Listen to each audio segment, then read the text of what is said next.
voyait en détresse. Il me voyait moi avec mes grosses valises, etc. Yo, yo. Hello tout le monde, j'espère que vous allez bien. On se retrouve aujourd'hui pour une nouvelle vidéo. Alors aujourd'hui, je vais faire vraiment quelque chose d'inédit que je ne pensais vraiment jamais faire sur ma chaîne YouTube. On va faire une story time ensemble. Je sais pas vous, mais moi j'adore vraiment écouter les story time et je me suis dit pourquoi pas en faire une sur ma chaîne YouTube pour vous partager mon expérience personnelle et surtout vous raconter l'histoire qui m'est arrivée. Je fais vraiment cette vidéo dans une démarche préventive afin de vous éviter de vous faire arnaquer sur les annonces immobilières entre particuliers. Il faut faire vraiment très attention. J'espère que cette vidéo vous sera utile. C'est parti pour l'histoire.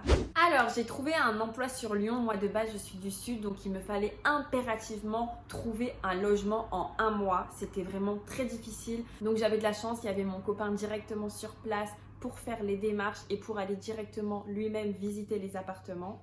Donc moi, ce que je faisais, c'était qu'en amont, je regardais les annonces, je lui envoyais pour savoir si c'était un bon quartier, etc.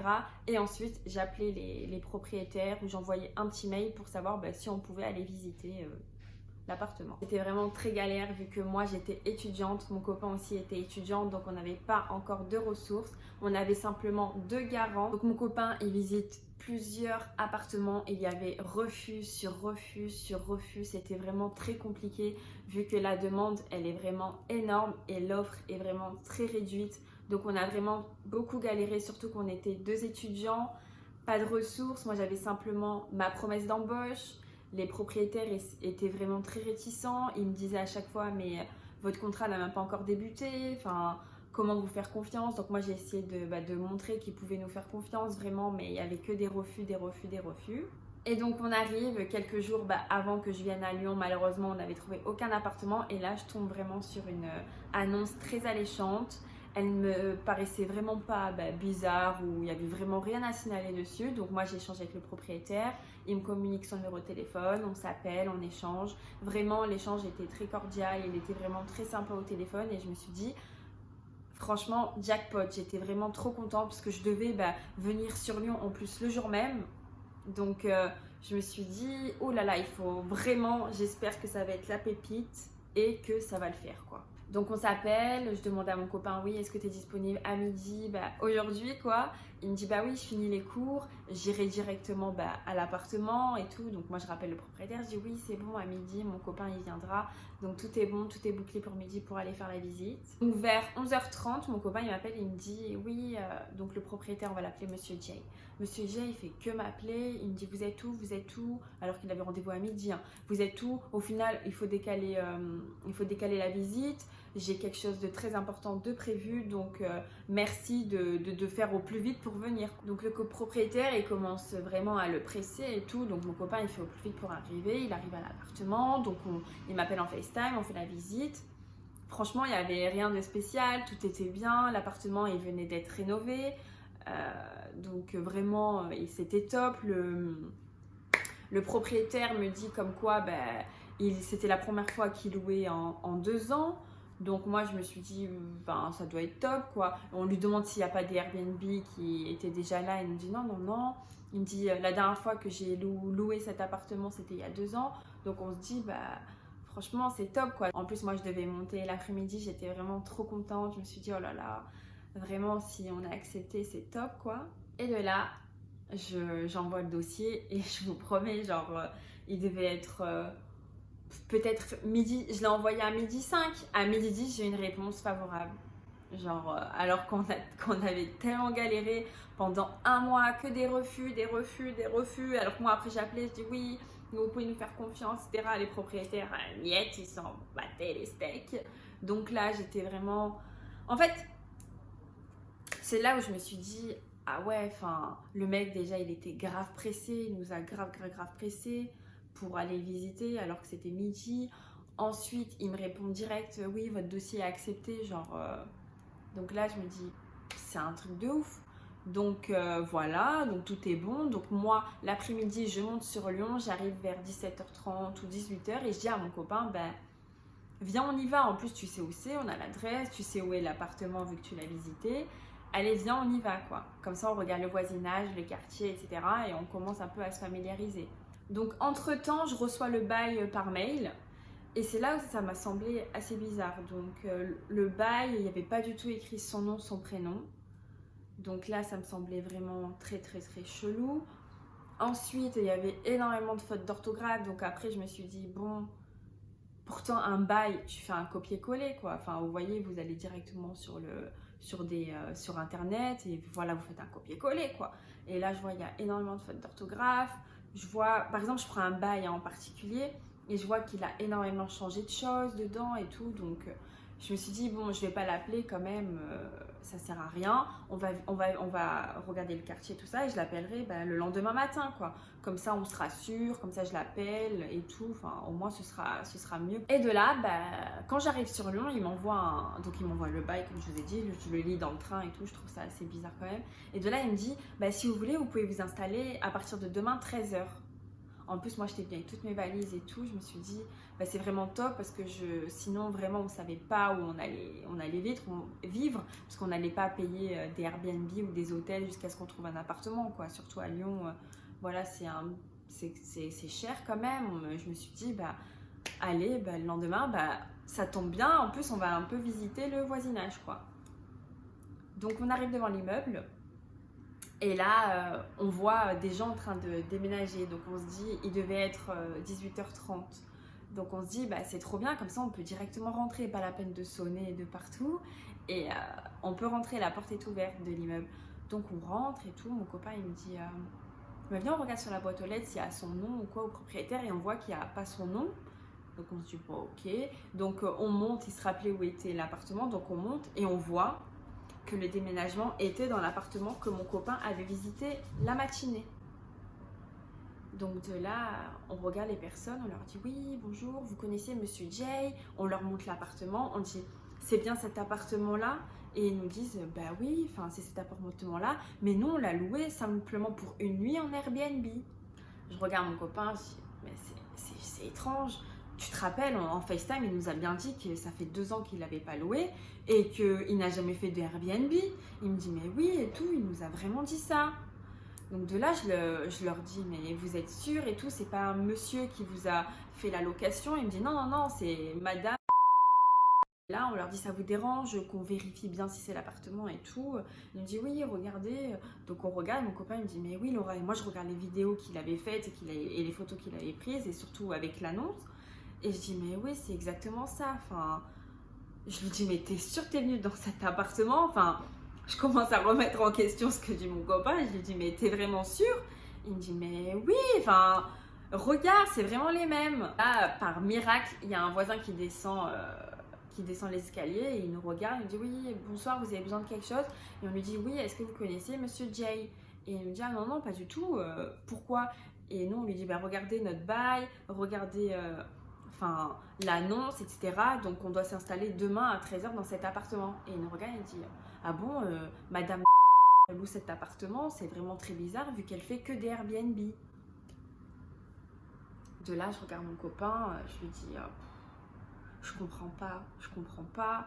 Donc, moi, je vais voir les jeunes qui étaient en train de déménager, mais qui étaient dans les Airbnb pendant une soirée, pardon. Et je leur dis, vous pouvez me montrer l'annonce du Airbnb si ça vous dérange pas. Donc, eux, je voyais qu'ils étaient très bizarres. Enfin, malgré qu'ils nous ont montré vite fait l'appartement, ils étaient très bizarres. Ils se sont dit, c'est quoi ces 2 tarés qui arrivent comme ça? Donc, moi, j'essaie de les mettre en confiance en leur disant, mais vraiment, faut vraiment pas que vous ayez peur, quoi. On vous pose simplement des questions parce que, c'est nous, on veut pas se mettre dans la mouise, donner quand même... un chèque de caution à une personne, s'il faut, c'est même pas son appartement. Donc, ils nous montrent l'annonce. Et c'était bien cette dame-là qui louait l'appartement. Et on leur dit, ça vous dérange, s'il vous plaît, de nous donner son numéro pour qu'on puisse l'appeler, échanger avec elle et lui dire que Monsieur Jay veut nous louer son appartement, nous a fait un bail, tout ça. Et de là, il nous dit, ah non, arrêtez d'insister, c'est bon, stop, discussion close, etc. On leur dit, mais... Et en fait, on ne comprenait pas leur réaction. Ils nous voyaient en détresse. Ils me voyaient moi avec mes grosses valises, etc. Et ils ne comprenaient pas qu'on puisse se permettre de leur demander ça. Mais dites-moi si vous aurez fait quand même la même chose. Moi, je sais que je suis dans un Airbnb. Il y a des personnes qui viennent, etc., qui nous montrent l'annonce, qui nous montrent le bail. enfin moi quand même je leur fais confiance, je leur donne le numéro. Et ou même je leur ai dit, s'il vous plaît, vous pouvez appeler la propriétaire, vous me la passez, comme ça j'échange avec elle, au cas où, comme ça j'ai aucun numéro de téléphone. Mais là, non, ils étaient, voilà. Après, voilà, ils étaient vraiment très froids, donc on s'est dit, tant pis, on part. Donc on part avec mon copain sur le chemin, on était vraiment dégoûtés, on s'est dit c'est vraiment étrange et tout, donc voilà. Donc moi ce que je fais, parce que j'avais vraiment des doutes, je dis à mon copain, tu sais quoi, demande à ton frère qu'il envoie, parce que l'annonce était encore sur le Bon Coin, qu'il envoie un mail au propriétaire en lui demandant si l'appartement est disponible. Donc il lui envoie un mail, le propriétaire l'appelle direct, il devait être 20h, il l'appelle direct et il lui dit ah oui, l'appartement est encore disponible, si vous le souhaitez, vous pouvez venir le visiter à midi. Sachant que je ne sais pas si vous vous rappelez, mais il nous a dit qu'on pouvait s'installer à 13h. Donc de là, je dis mais c'est pas possible. Et donc son frère lui dit oui, pas de souci, on se dit à midi. Donc de là, moi je me suis dit c'est pas normal du tout.